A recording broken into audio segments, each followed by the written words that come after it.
morning, everyone. I know that's always a little bit awkward. I'm Laura Clise. My pronouns are she, her. And as Jeremy mentioned, last year I had an opportunity to hang out with you all and share a little rap. And I think that the challenge of opening with a rap is that once you do it once, it kind of seeds this expectation. But I also feel really strongly about not just clicking rinse and repeat. And so last night at about 1 in the morning, as I was kind of pulling my thoughts together, I put together a little something special just to help us kick off the morning. But I'm gonna need your help. So if you can free up your hands, free up your laps. All right, and I'm not off the book, so sorry about that.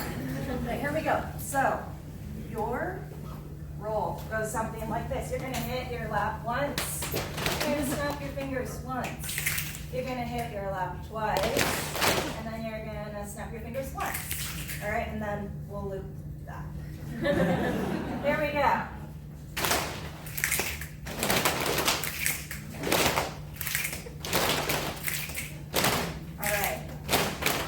Our communities are the sum of decisions we make. Local business is thriving or local business heartbreak. Can we see beyond just being free to be intentional? Humanity itself is multidimensional. Where to allocate precious money and time, always rushing about to stay ahead of the grind. Move money, move power, responsibilities, ours.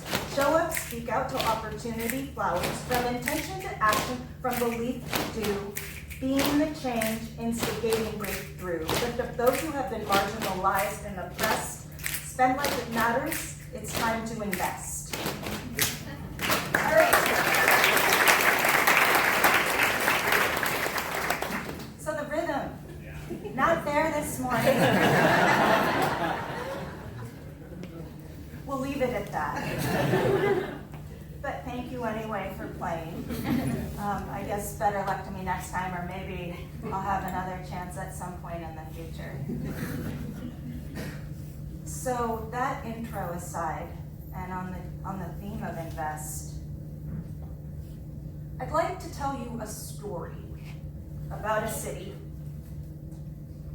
where inclusive growth supports a vibrant local economy, where there's economic mobility for historically marginalized communities, where Main Street businesses thrive because neighbors know and support each other, and there's a sense of connection and belonging and community.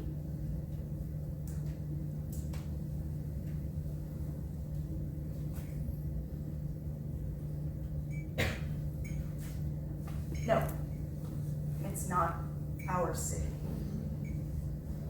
Not yet. But it could be. At Intentionalist, we believe that the money that we spend is an opportunity to invest in the community that we want. We believe that small businesses are so much more than the products and services that they sell. They are the heart and soul of our neighborhoods. They're the backbone of our economy.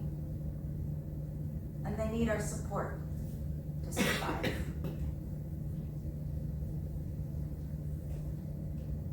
So once upon a time, at the age of 6 months, I came to America. That's me and my parents. I was adopted from Korea, and as you can see, I've been growing into my cheeks my whole life. And aside from wanting to attempt to endear myself to you all by showing cute baby pictures, I wanted to start with my family because I think that part of the conversation about investing in connection and community is a conversation about belonging. And I count myself incredibly fortunate to have always felt like I belonged. As an adoptee, there was nothing accidental about the formation of my family, and I've always felt incredibly fortunate. I've always felt incredibly connected. My mom's side of the family is Japanese American from Hawaii. They immigrated from Japan to work on the sugarcane plantations. My dad, as you can see, is a white guy from Seattle. But our family history here in this city goes back several generations as well.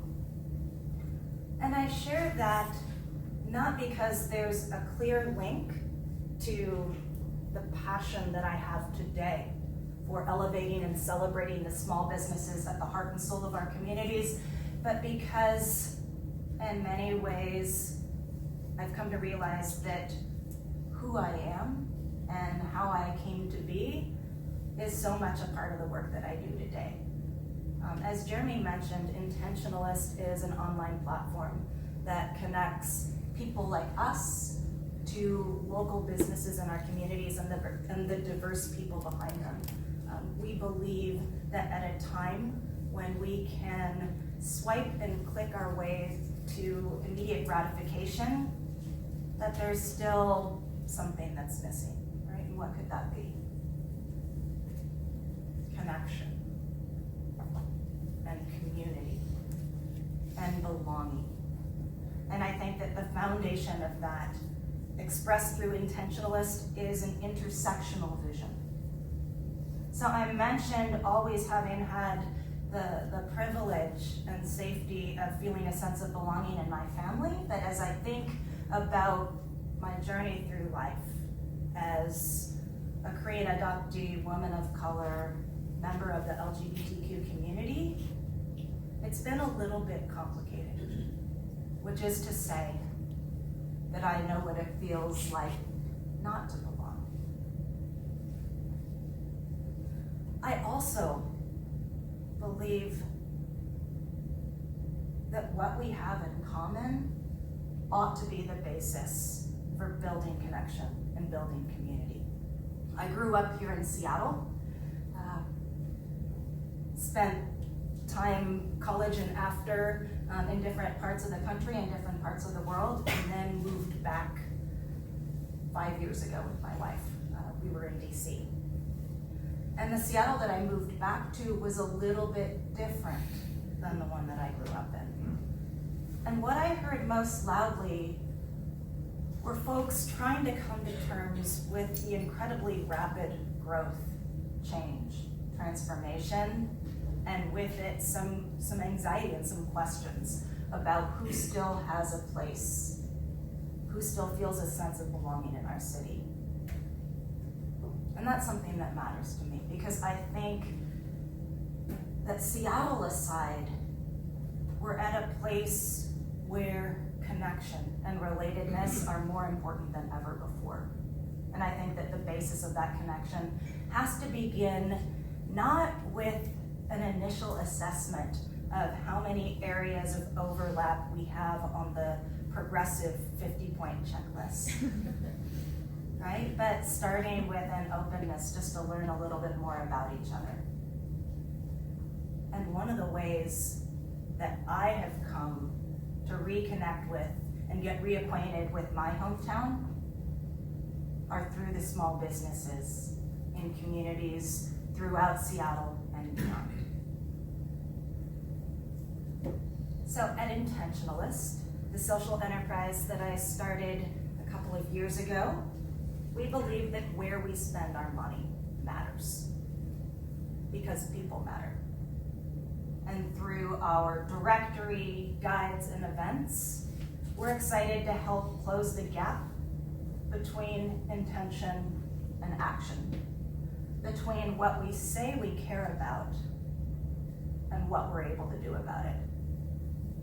Now, I'm gonna make a confession, right? Which is, for folks who have only gotten to know me in the past couple of years, what they've encountered is somebody who is on fire for the Intentionalist mission about connection through small businesses and our communities.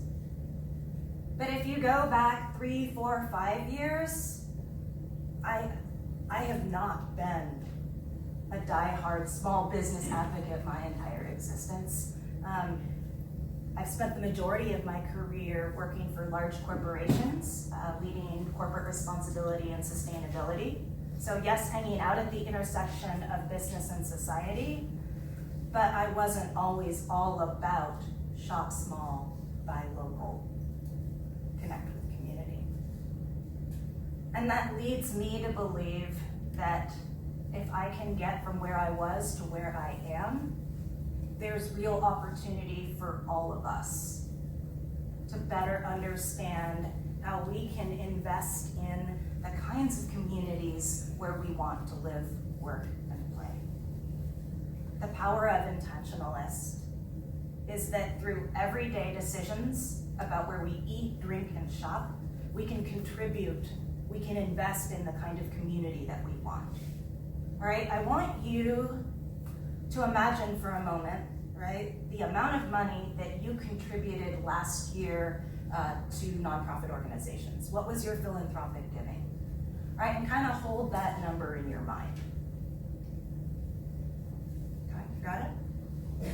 All right, now I want you to think about how much money you spent, like, on the rest of your life. Right. Now, if you're like most Americans, right, we're pretty generous people.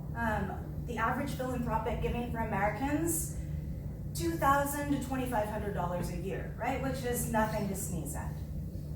But if you think about the amount of money that we spend on the rest of our lives, it's quite a bit more. What I get excited about is thinking about how we harness the money that we spend running the rest of our lives in support of and in alignment with the issues and values that drive our philanthropic giving. So, coming back to Intentionalist. When I moved back to Seattle and was trying to get oriented, I like to eat a lot, so the conversation around ice cream definitely resonated deeply. If you're looking for independent, women of color owned ice cream in Seattle, I'm your gal. And that's so, right? I also appreciated the espresso shot. Shout out to Lowrider Bakery, an awesome local bakery, woman owned. I am also a fellow dachshund owner. We're a strange breed, so that invites additional loyalty.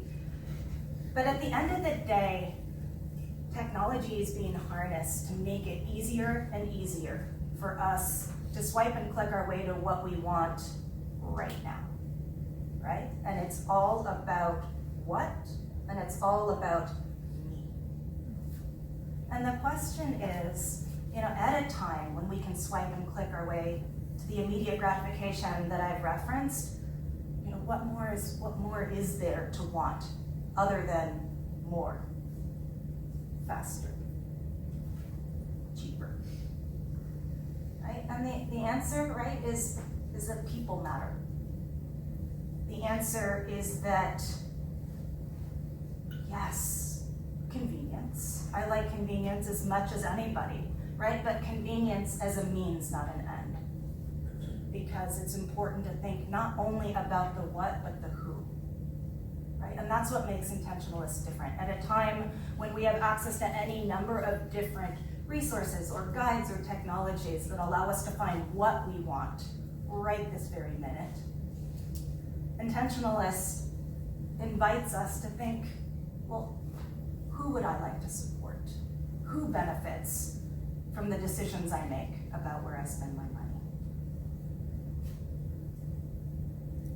So when we were working on the business canvas, Lean Startup Business Canvas for Intentionalist, one of the sections invites you to think about, like, well, what are all of the benefits to your community, right? And for a small business guide, for a platform that's all about connecting us to local businesses and the diverse people behind them, you start to think, oh, are people gonna want discounts? Are people gonna want, the ability to find things faster?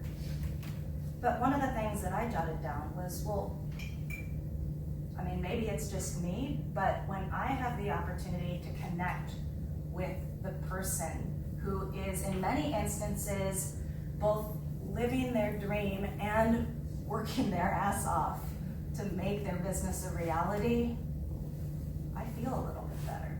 I feel a little bit happier. I feel a little bit more grounded in my community. And so, on the days when social entrepreneurship is hard, right, which is like every day,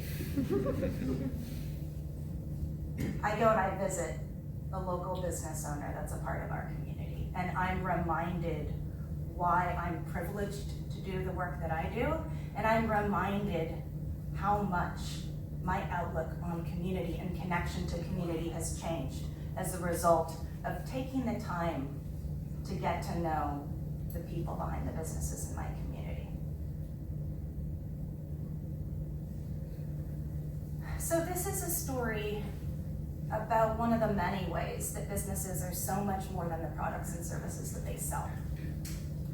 Once upon a time, not so long ago, I was walking to the ferry to head over to Bainbridge Island. I'm super fortunate to serve on the board of directors for a fabulous local nonprofit called Islandwood.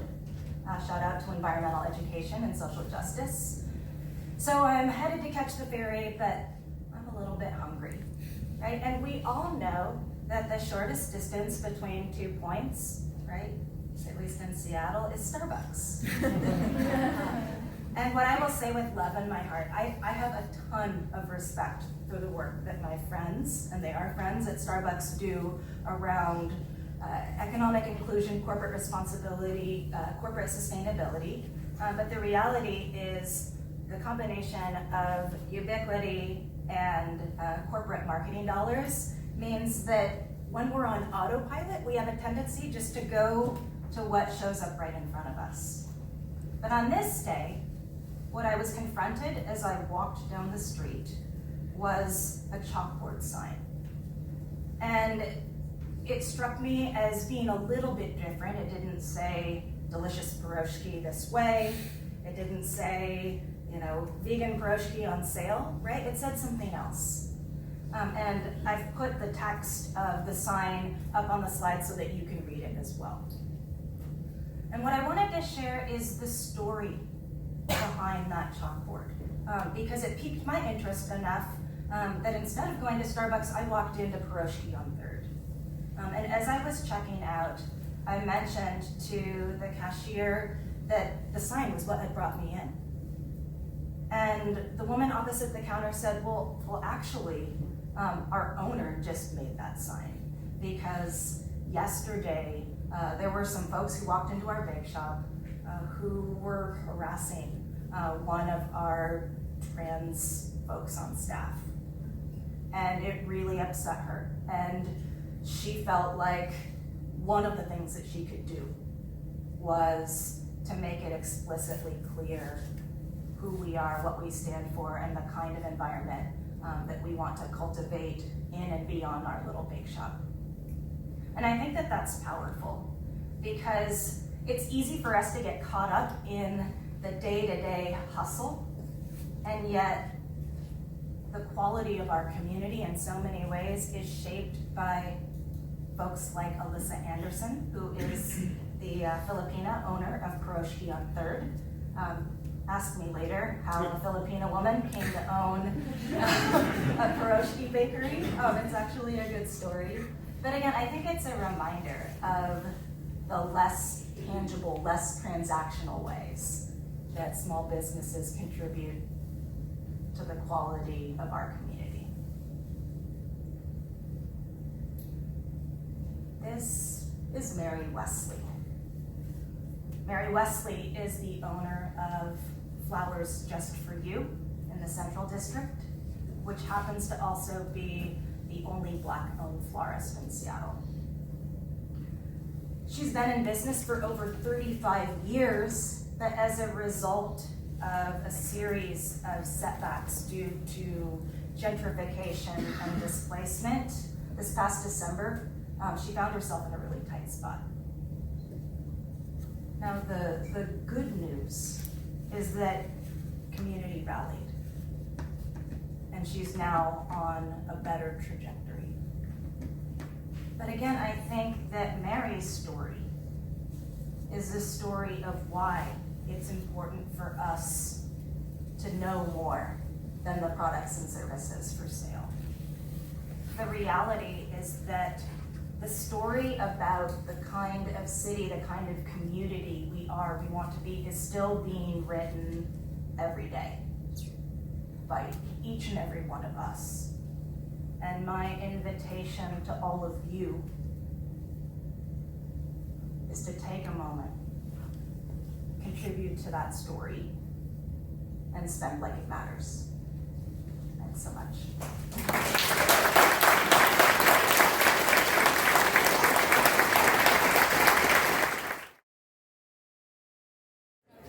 First question. We would like to hear Laura order ice cream in all the different languages. Rocky Road, or your favorite. So about ice cream. I think that I've always been somebody who really enjoys learning about different cultures and communities. I've had the privilege of spending time abroad, and I think that language really matters. I think that making an effort to communicate in the language of origin is not only respectful, but also can open up possibility for more authentic connection. So despite the fact that I am married to a woman who is half German, I'm not a big beer gal, right? And that tends to be folks' go-to. If they're learning something in another language, it's like, oh, where can I get a beer? But I do really love chocolate and ice cream. And so at least in Turkish,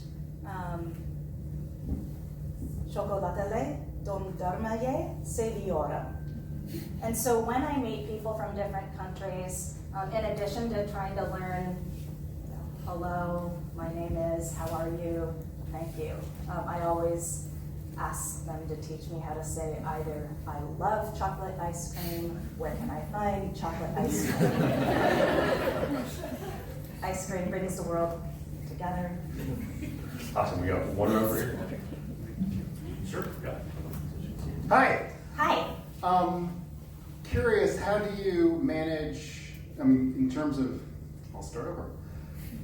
It's an information-driven website, so information from the community, how do you handle that? People want to reach out and say, hey, here's a great place. How does that work? Yeah, so we have a little button on the site that says suggest.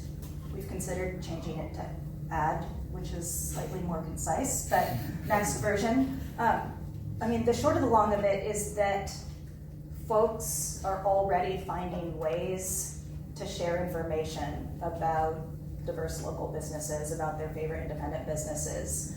My frustration was that as I started to try to navigate those platforms, like a massive Google map or Facebook recommendation threads, it was taking a heck of a lot of time. And so what we aspire to do is offer our platform as a mission-driven, values-grounded space where we can share suggestions for our favorite local businesses and the incredible stories of the people behind them in a way that is then a lot easier to navigate than some of the alternatives out there. So that being said, Intentionalist.com, suggest a business. The other question that we get is, okay, Laura, you've talked a lot about like women and people of color, or maybe veterans, or LGBTQ, people with disabilities. Randomly, if you find yourself in San Francisco, I highly recommend going to Mazzeria, which is the only deaf-owned pizzeria in the country. Folks from the deaf community are employed at half the rate of people in the hearing community. And there's an interesting and inspiring story behind that business as well. But coming back to my point, do you have to only suggest businesses owned by folks from underrepresented backgrounds? And the short answer is no. Straight, white, cis, civilian men are people too, with stories too. But that being said, everything about our platform tilts toward making it easier to find folks who own businesses who are from underrepresented communities. Next group. Got one right over here. Hi, so building on that, it sounds like then the site is curated so that you understand which businesses are being listed. Can the businesses offer themselves up? Is there a way to add? Is there a gateway to that? Is it paid? Or is there a more organic way? And are you seeing, if there is a more organic way, have you seen a shift from when it's more curated into your community organically wanting to add to this? Yeah, so thank you so much for the question. We definitely see a mix of both community members saying, oh my gosh, Intentionalist team, how on earth do you not have fill in the blank business on your platform? And we say, great, we would love to add them. There is a process. It doesn't cost the business anything to be on our platform, right? And that's the other thing that I didn't mention. So what I didn't realize before I started on the Intentionalist journey is that the business model underlying so many of the tools that we use that at least I thought help support small businesses are actually really just offering me convenience at the direct expense of the small businesses that they purport to help. And so I think that as we get to know small business owners, we learn a little bit more about what it's like to walk in their shoes. We learn about the folks that are bombarding them day after day just to try to make a buck off their back. And I think that while there are moments when life circumstances mean that we do need perhaps to have the food delivered or what have you, I think that just being aware, right, that Uber Eats takes a 30% cut, being aware of the very passionate sales culture around the folks from Yelp working with small businesses, which isn't to say that those platforms haven't done a lot for us and for small businesses, but I think that we also have to recognize that we're at a time when owning a brick and mortar small business is a pretty challenging undertaking. And if we want those businesses to exist, then we need to know who they are, where they are, and what they need so that they can continue to bring all the things that they do to our communities. Hi, so when you're talking about like larger conglomerates like Starbucks and things like that, obviously they have a lot of resources and a large community of people all over the world. With these smaller businesses, like you mentioned, Black-owned businesses, for example, they might be trying to create a small community of their own, of their customers as well. So have any of these businesses that you've worked with or spoken with expressed concerns about growing past their capacities, or maybe having a large influx of people who are outside of their community and sort of changing what their community looks like? So I think that that's a really thoughtful question, right? Because what I hear kind of embedded in there is, on the one hand, yes, of course, as a business owner, I would love my business to thrive, but does that mean that in a historically fill in the blank neighborhood, there's suddenly, all of these like hipster what have yous just barraging in? So I guess I would say two things to that. One of which is,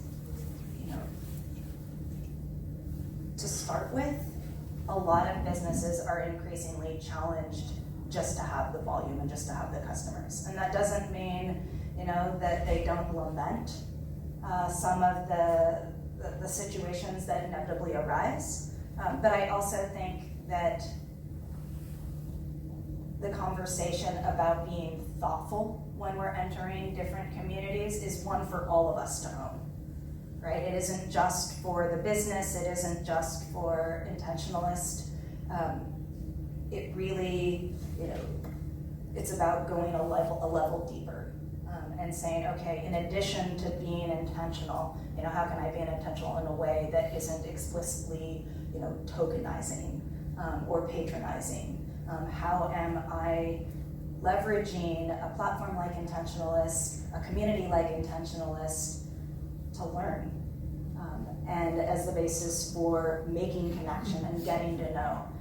And so I think that while there is a lot of work for us to do as a community, as a society writ large, especially when it comes to how we more thoughtfully engage with folks from diverse backgrounds, my hope is that that's something that we can all take on together.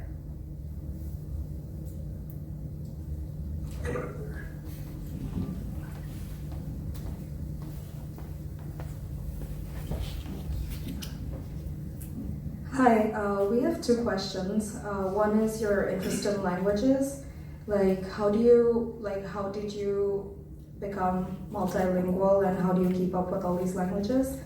And another is, considering the people, Intentionalist is, so the people contributing to Intentionalist, if they're POC, they're not in the highest income tier. How do you get them to contribute or invest? And also, how does that, going forward, how do you expect to meet your goals for Intentionalist financially? That's a great question, right? I mean, because I think just to start there, right, at the end of the day, if we don't find a way to sustainability, then this is, as my father would say, a really expensive hobby. So sustainability is important, but I think that, as I think about what's going to drive sustainability, it's about connecting the growing movement from a consumer perspective toward more conscientious, kind of ethical, responsible, purpose, mission-driven consumerism. That's a trend that I watched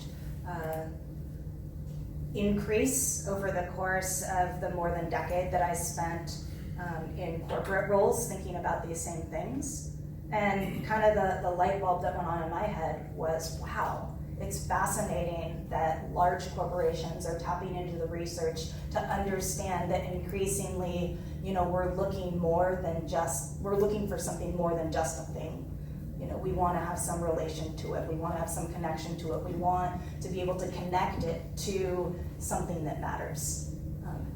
And what went through my mind was, when it comes to kind of authentic engagement and purpose and story and connection, who better than small businesses to own that? And yet that's hard, because so many small businesses are really busy just doing their thing. And so what we aspire to do is help fill that gap, to help both highlight that storytelling can and should be a competitive advantage, if you will, while at the same time, meeting our growing need and desire to know that the money that we spend is contributing to the kind of world that we want. And so as we think about, monetization along those lines and capturing the groundswell of folks who do want to be more conscious consumers. I mean, we know that 1 in 3 Americans, so that's 110 million people, participated in Small Business Saturday last year, right? 1 in 3 Americans. And in a day, we collectively spent $19.6 billion, right? And then 96% of those 110 million people said, wow, wish this were more than just like 1 day a year, right? And the reason that it's been so successful is because I think that it's top of mind, right? It's like, Starbucks marketing. It's something that we do with one another, and it's really easy. In terms of languages, so the short of the long of it is that I can say a few phrases in many languages, and then I get by with a little help from, Lonely Planet phrase books and Google Translate. But I've always been intrigued by language from the time that I was a little kid, mostly learning, songs. But I think that for me, again, that passion was stoked by what it does in terms of the quality of connection and communication with other people. Just making an effort goes a long way, especially for folks in America, making an effort not only to communicate, but also to approximate the appropriate accent goes even further. And I think that, again, when it comes to bridging cross-cultural difference, language matters, right? And it underpins connection. Like one other aside over here, right? So I went to an international business school where over half of the students were from outside of America. It was fascinating and fabulous in so many ways. But one of the things that has stayed with me is, as you would walk onto campus, there was a quote on the wall to the entrance, and it said, "Borders frequented by trade seldom need soldiers." Right? Now we can debate that statement in and of itself, but here's what I took it to mean. Right? I took it to mean that we have proof that commerce, to use kind of a technical term, can offer a foundation for bridging cross-cultural difference. And that's the same mentality that I bring to the work that Intentionalist does, right? Which is when we have the opportunity to get to know the person behind the business, what was transactional can become relational. And then through those relationships, we have the opportunity to connect with and be exposed to people, who perhaps come from different backgrounds and experiences than our own. Hi. So when I think about community, I know we can also think about connectedness. I also think about community as a form of collective power. And when I think, I would love to learn a bit more about your platform and in terms of a roadmap, how you're planning on tapping into that collective power. And just as an example, I know the platform right now is an incredible resource in the form of a directory. Is there anything that in terms of combining or taking advantage of that community so that there's collective buying power, or there's preferable loans or better grants that the community comes together to actually support the financial side? I'd love to learn more about that roadmap. Yes. Right, so Intentionalist to date has largely been funded by my non-tech savings. So hindsight being 2020, wow, I wish I would have gone into tech, but that being said, it would have helped from a runway perspective. So, the answer is yes, right? The idea and the power of platform is certainly more than passive directory, and yet, kind of up until this point, we've been able to make progress at the speed of, the 5 dev hours that I've been able to afford to fund a week. That being said, we are in a slightly different position now and looking at evolving the platform so that it is more engaging, more dynamic, so that it's something that our community can use to interact more directly with the businesses that we want to see continue to thrive in our communities. We want folks to be able to use it to share and recommend their favorites to their friends.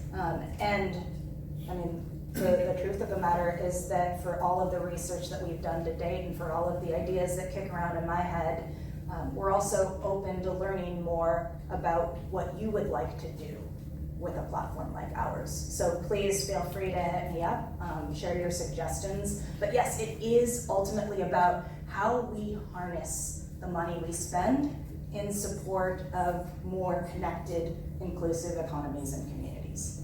100%. Last one? Yeah. We were talking about maybe, and with your platform is amazing, and we agree that small businesses need money like any other business, but is there any other ways that you see that we can help? Because sometimes money is tight, and as much as we want to help, maybe you don't have the financial resources to help. So is there any other ways to help your platform, or that you suggest to help small business? There are so many. Right. I think that what small businesses, my own include, struggle with, right, is awareness, is visibility, is amplification. And so even if today, I don't have the $5 to come to your coffee shop, if I know you, and I know your coffee shop exists, and I know a little bit about the place that you hold in the community, when I do have $5, then at least you're within my sphere of thinking. And so it isn't only about how much discretionary income do we have, because obviously that varies across people and communities and circumstances. But I think it's about how do we collectively shift the culture around the money we spend from something that is increasingly, convenience-driven transaction back towards something that is more relational, that is more intentional when it comes to investing in our communities. So the short answer is follow us and other local small businesses on social media.